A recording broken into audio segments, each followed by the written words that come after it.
సహోదరి సహోదరులు, మరియ వచ్చి యేసయ్య పాదాల మీద పడి ఏడుస్తున్నప్పుడు యేసయ్య ఏం చేశాడో తెలుసా? లాజర్ను బ్రతికించగలడు, లాజర్ను సజీవులుగా పిలవగలడు. అయినా తన దగ్గరకు వచ్చి మరియ ఏడుస్తున్నప్పుడు, తనతో పాటు ఉన్న వాళ్ళందరూ ఏడుస్తున్నప్పుడు బైబిల్ సెలవిస్తుంది, యేసు కన్నీళ్ళు విడిచాను. అంటే అర్థం ఏమిటి? యేసు ఏడ్చాను. ఎందుకు యేసు ఏడ్చాడయ్యా అంటే, ఆయన మనస్సు జాలి కలిగిన మనస్సు, కనికరము గల మనస్సు, దయాదాక్షిణ్యము కలిగిన మనస్సు. కఠినమైన మనస్సు యేసుది కానే కాదు. లూకా సువార్త 20వ అధ్యాయంలో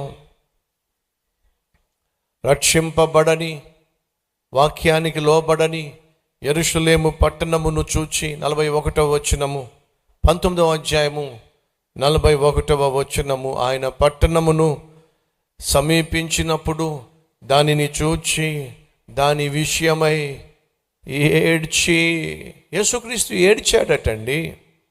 లోబడనొల్లనటువంటి పట్టణాన్ని చూసి, దేవునికి వ్యతిరేకంగా జీవిస్తున్న జనులను చూచి యేసు ఏడ్చాడు. ఏమని ఏడ్చాడు? నీవును ఈ దినమందైనను సమాధానకరమైన సంగతులను తెలిసి కొనిన ఎడల నీకెంతో మేలు, కానీ ఇప్పుడు నీవు, నీ కన్నులు మరుగు చేయబడినవి, నీ కన్నులకు ఈ విషయాలు మరుగ చేయబడినవి. ఆ తర్వాత మాట చదువుతున్నాను.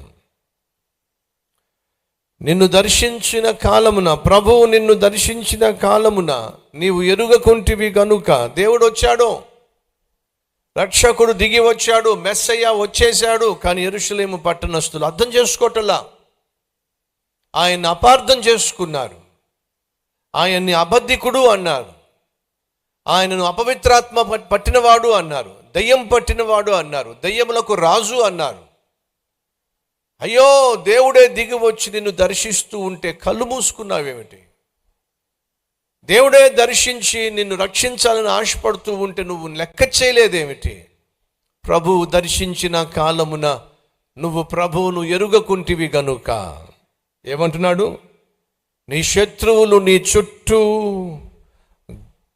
కట్టి ముట్టడి వేసి అన్ని ప్రక్కలను నిన్ను అరికట్టి నీలోనున్న నీ పిల్లలతో కూడా నిన్ను నేల కలిపి నీలో రాతి మీద రాయి నిలిచి నీయని దినములు వచ్చుచున్నవి.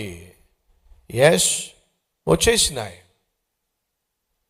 యేసుక్రీస్తు చెప్పినట్టుగానే ఆ తరువాత యెరూషలేము పట్టణము సంపూర్ణంగా నాశనం చేయబడింది. అలా ఆ తర్వాత ఎన్నిసార్లు యెరూషలేము పట్టణం మీద దాడి జరిగిందో.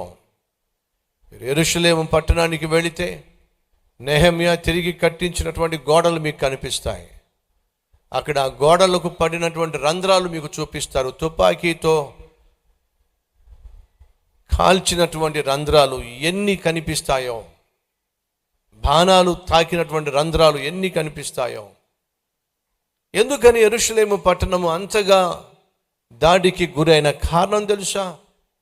దేవుడే దిగి వచ్చినప్పుడు ఆ యెరూషలేము పట్టణస్థులు ఆయనను నిర్లక్ష్యం చేశారు.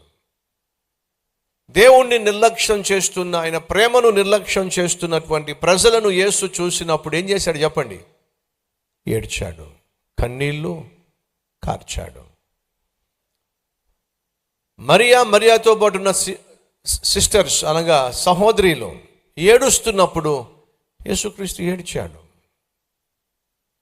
యెరూషలేము పట్టణస్థులు ఆయన ప్రేమను నిర్లక్ష్యం చేస్తున్నప్పుడు ఆయన ఏడ్చాడు. ఆయన మనస్సు మెత్తని మనస్సు.